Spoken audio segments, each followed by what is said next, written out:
Alexandra Eala didn't earn her spot in the Strasbourg main draw-through ranking. She walked in through a door another player left open. On May 17, 2026, Haley Baptiste of the United States withdrew from the International de Strasbourg, and the organizing committee turned to the top name on the qualifying list. That name was Eala, world number 38, left-handed Filipino, carrying 1,340 ranking points into a tournament where she needs every single one of them.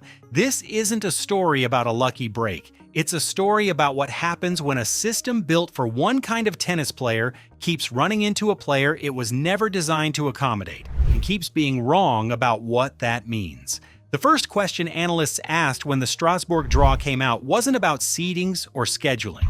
It was about Alexandra Eala. The Ukrainian is ranked number 68, and she's not a power hitter. Eala didn't come to Strasbourg to absorb pace off a heavy baseline game, and Eala doesn't offer that. What she offers instead is slices, looping moonballs, and relentless defensive scrambling, a style so deliberately unorthodox that it takes rhythm away from opponents rather than overpowering them.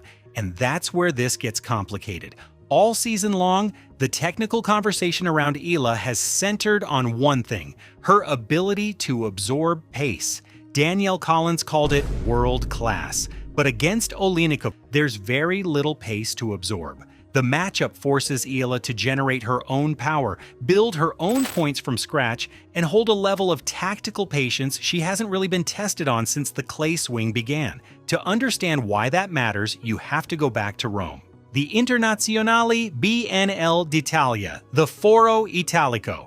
For the first time in her career, Alexandra Eala reached the third round of a clay court WTA 1000 tournament. She beat Magdalena Franch of Poland in the opening round, then defeated Wang Xinyu of China to reach the round of 32 for her. The first time she'd ever gone that deep at a clay 1000. These weren't routine wins.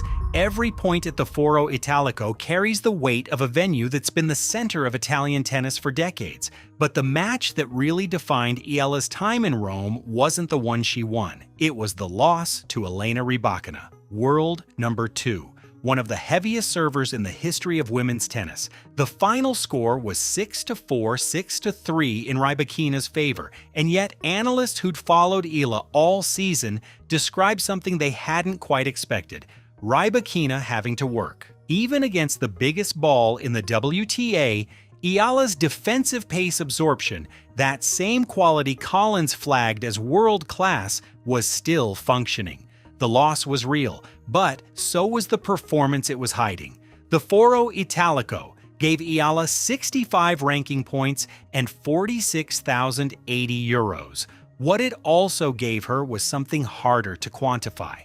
Outside the gates of the Pietrangeli Stadium, thousands of Filipino supporters stood with their cell phones raised, watching a match they couldn't get inside to see. The Pietrangeli Stadium holds roughly 3,500 people. Tournament officials assigned multiple Eala matches to that venue, even as a crowd arrived that completely overwhelmed its capacity.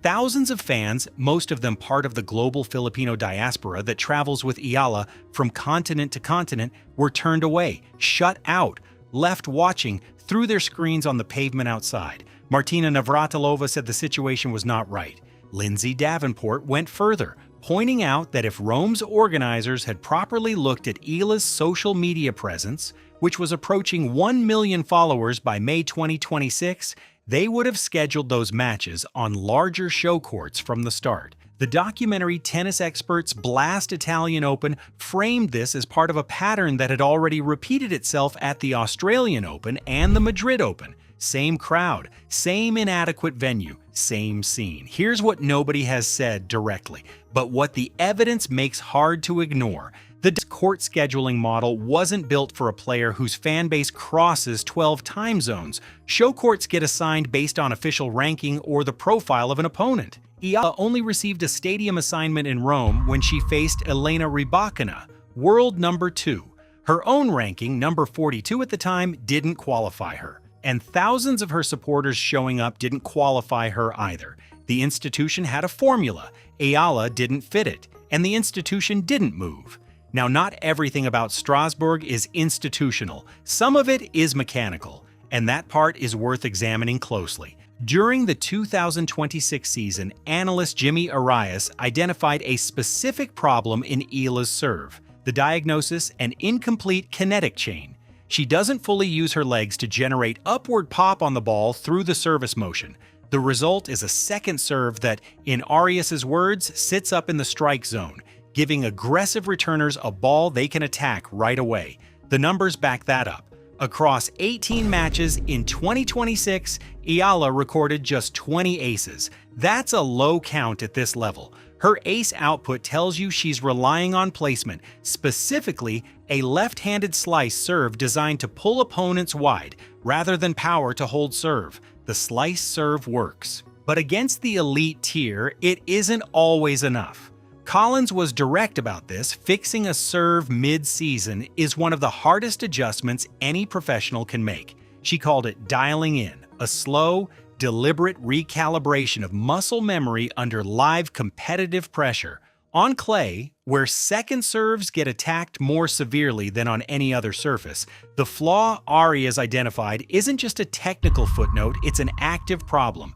Eala's service games won rate in 2026 sits at 64.2%. At Strasbourg, with Olenikova's defensive scrambling in round 1 and 8th-seeded Marie Buskova of the Czech Republic potentially waiting in the round of 16, the serve won't stay hidden behind her ground strokes. But that's not the end of what the data tells you. Go back to Auckland, January 9th, 2026, the ASB Classic quarterfinal against Magda Linette, the 5th seed from Poland. Linette served 4 aces, Eala served 0. Linette's first serve percentage was 61.9%. By every conventional serving metric, Linette had a clear structural edge in that match, and Linette lost. Eala won 56% of total points, 70 out of 125.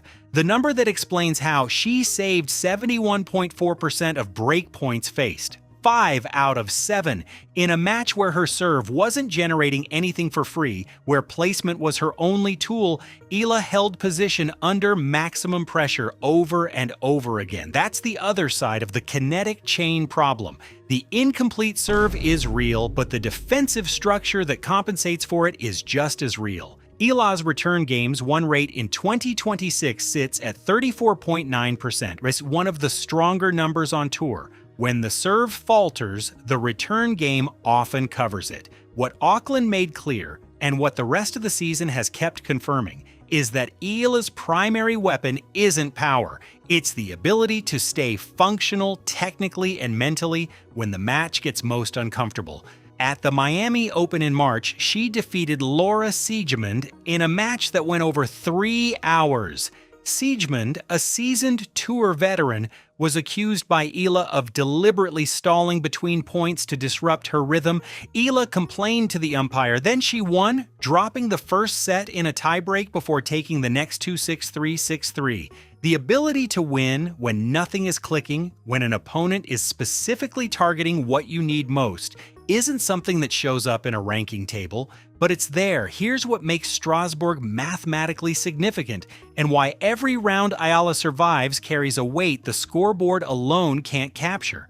As of May 18, 2026, Eala holds 1,340 WTA ranking points. To hold a seeded position at a Grand Slam, top 32, a player typically needs somewhere between 1,600 and 1,800 points. Depending on the draw, Eala is between 260 and 460 points short of that line.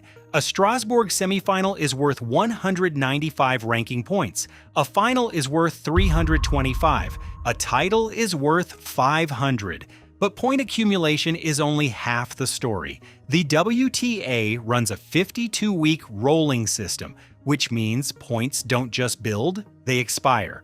In March 2026, Eala's ranking dropped from world number 29, her career high, all the way to number 42 in a matter of weeks. The reason was precise. She hadn't defended the 390 points she earned from her Miami Open semifinal run in 2025.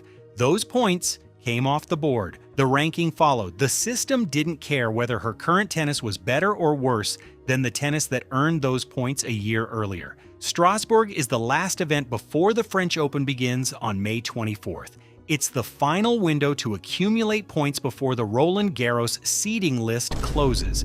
A deep run here doesn't just sharpen Eala for clay. It decides whether she walks into Roland Garros as a seeded player or as someone the draw can put anywhere against anyone in any round. And now here's the part that no summary of Eala's Strasbourg entry has really looked at. When the International de Strasbourg main draw was set, Alexandra Eala wasn't in it. Hailey Baptiste, her former doubles partner, was the scheduled participant. Baptiste withdrew on May 17th. The committee went to the top of the qualifying list. Eala entered. That's the third time in the 2026 season that the tournament infrastructure treated Eala as a secondary consideration, something to slot in when the primary plan falls apart. In Rome, her matches were assigned to a 3,500-seat arena, while thousands of supporters stood outside. At multiple earlier tournaments, the same miscalculation had already been documented, and now Strasbourg main draw entry as a replacement, not as a seed. The contrast is worth sitting with. The International de Strasbourg's total prize pool for 2026 is $1,206,446.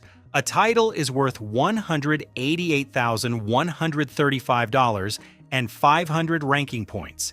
This is the year the WTA upgraded the event to a 500-level tournament. The field includes 3rd seed Iva Jovic, 4th seed Clara Tauson, 5th seed Madison Keys, and 2nd seed Ekaterina Alexandrova, all confirmed in advance in their proper seeded positions. The top seed in Strasbourg is Victoria Mboko. Mboko is also Eala's confirmed doubles partner for Roland Garros. The institution put Eala in the draw as a late replacement. That same institution will almost certainly be photographing her in the doubles draw alongside the tournament's own top seed before the week is out. The Philippine National Academy for Sports has already designated the Rafa Nadal Academy model, the exact model that produced Eala, as the blueprint for national athlete development. NAS Executive Director Francis Carlos Kiko Diaz said it explicitly. The Philippine government understood what the WTA scheduling committees have been slower to formalize. The International de Strasbourg isn't a defining final chapter for Alexandra Eala. It's one more moment in a season that keeps producing evidence the tennis world's institutional structures haven't fully caught up with yet. Her opening match against Oleinikova won't be decided by aces or power. It'll come down to whether the kinetic chain flaw Arias identified holds together long enough and whether that 71.4% breakpoint save rate from Auckland can translate onto clay against an opponent who gives you no rhythm and forces you to manufacture everything yourself. But the question that outlasts Strasbourg, that outlasts Roland Garros, isn't tactical. The infrastructure was built for an era when the sport's center of gravity sat firmly in Europe and North America. Alexandra Eala's fan base, her draw numbers, and her prize money trajectory are already showing that the center is shifting. Martina Navratilova saw it at the Foro Italico. Lindsay Davenport saw it. The 3,500-seat stadium saw it, by being too small to hold what showed up. What no one has answered yet is whether a tennis institution can actually be reshaped by one player's rise, or whether the player just has to keep winning until the institution has no choice but to follow.